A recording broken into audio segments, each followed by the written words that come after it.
G'day everyone, this is RisingFunGaming and welcome to the first of the Astalos series of videos. This guy is really cool, look at him. What a great design. He's coming in as one of the 4 new flagships in Monster Hunter Generations. This really interesting looking insect-like lightning flying wyvern. Isn't he majestic? And he's a really angry guy too.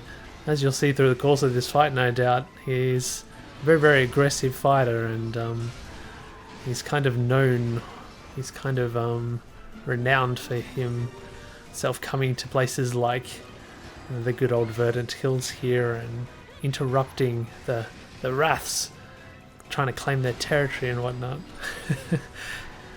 But yeah, he's a flying wyvern that commands thunder. I'm not sure if there's been too many flying wyverns that have done so in Monster Hunter, at least in the main series, and his design is inspired indeed by insects, according to some design notes from Capcom published on the Monster Hunter Club Japanese page. He's got things such as, I think, tree hopper for his head comb.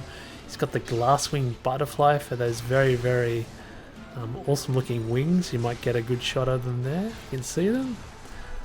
Kind of not the best angle at the moment. During the course of this match, good old Astalos is going to charge himself up many times, I guess much like Zenoga does.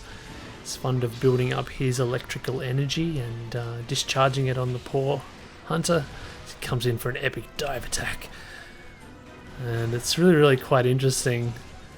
Usually the head is where you want to be hitting. That's a very good target for weakness exploit, for bludgeoning and cutting damage, that sort of thing.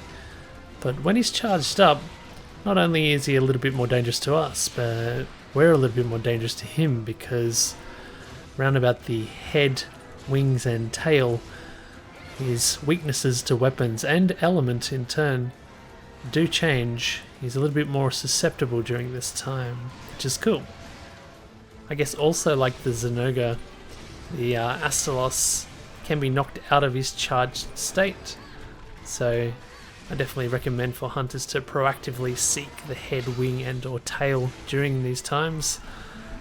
Try to get the flinch off during these times at those areas, and you'll not only knock him out of his charged state, but you should get yourself a shiny at least the first few times that you do it, so that's a bit of a tip. What we're using today is, of course, as you can see, good old hunting horn. And we're running the Shogun Senator. Maybe that's a good way to abbreviate him, Shogunors. The Shogun armor set in low rank. This is the low rank hub quest at the moment. Though this is a high rank weapon, it is at level 1, so I think it should be pretty fair enough. And there we go.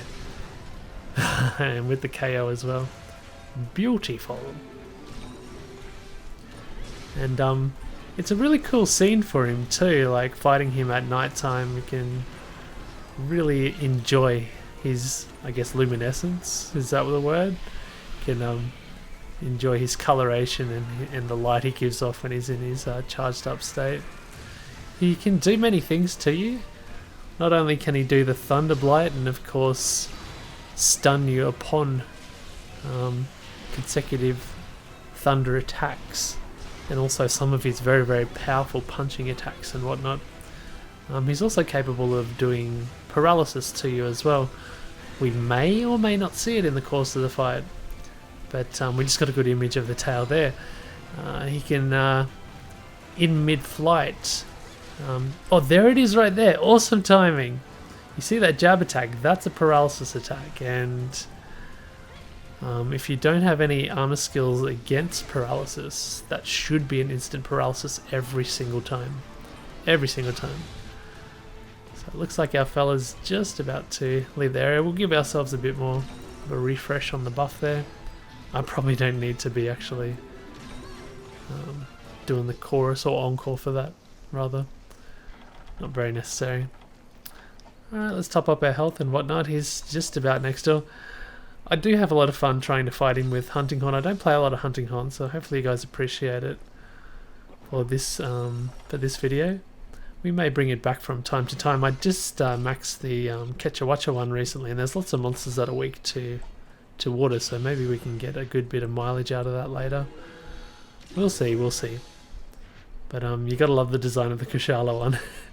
Good old goat head. For those who don't know, all of Kushala's weapons, pretty sure every single one has an animal design about it. For example, I think the longsword was a scorpion.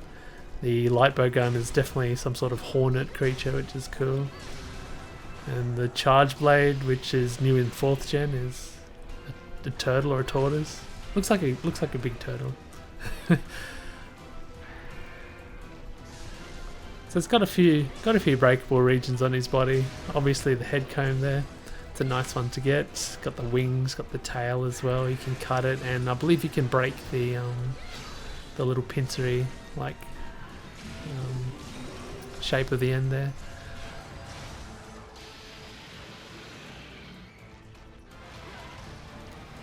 Probably your best bet for elements is water and ice. Ice is definitely the best one, and that's inspired me to use this particular hunting horn. Get some pretty good songs with this one as well, so it's a nice choice all around. He's got some really, really awesome attacks, doesn't he? Dive bombing attacks, and he's got these downward angled punch attacks. Can emit electricity from his tail, just spouting it out in a huge line with his tail. And as we've seen a couple of times, it's very interesting how he can send little bolts of lightning out into the field, and they sort of travel in a crisscross pattern. Always wondered why they chose that pattern, whether it was just to trick up the hunters, whether it's a good pattern, a good bit of design, or whether there was a little bit of motivation perhaps because it's Monster Hunter Cross. That's the game that it first came out on. Maybe it's to push the brand. I don't know, man. Maybe a bit of both there. And yeah, that's the punch attack.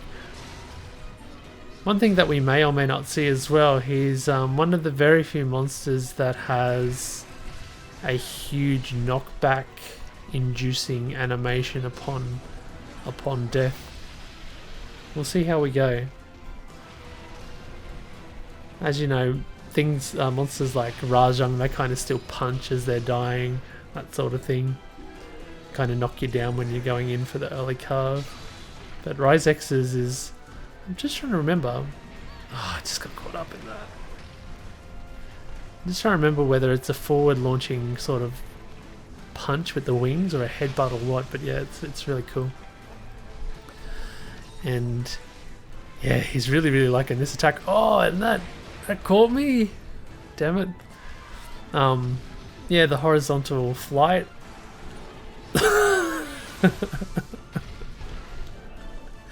Well, I guess we're calling this one a stalemate then, huh?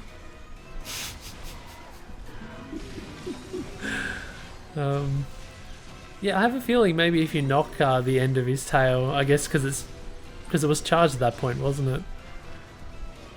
Yeah, that downward slam's very, very likely to flinch me out of the air. It was just funny that I got hit at the same time. The double KO, fantastic. So I got a pretty early limp. Well, I guess not that early. I've been fighting him for about 8-9 minutes-ish. We'll cap this guy. We'll cap him. Oh, that's right. No, I was meant to show you the death animation. Oh well. And oh yeah, here's that crisscross. Being a little bit cheeky and getting away with it, waving to him to inspire him to get in. Oh well, that's going to be our Risex, and there's a really good shot at those insect-like wings. They're great, aren't they? Very, very interesting monster. Makes very interesting sounds. He's very, very aggressive. I like him. There's not a flagship in Gen that I don't. So that's going to be it for the low rank video. Hopefully you guys enjoyed it. My name's RisingFunGaming. As always, thank you so much for watching, liking and subscribing. We will see you in the next one. So for now, it's goodbye for now.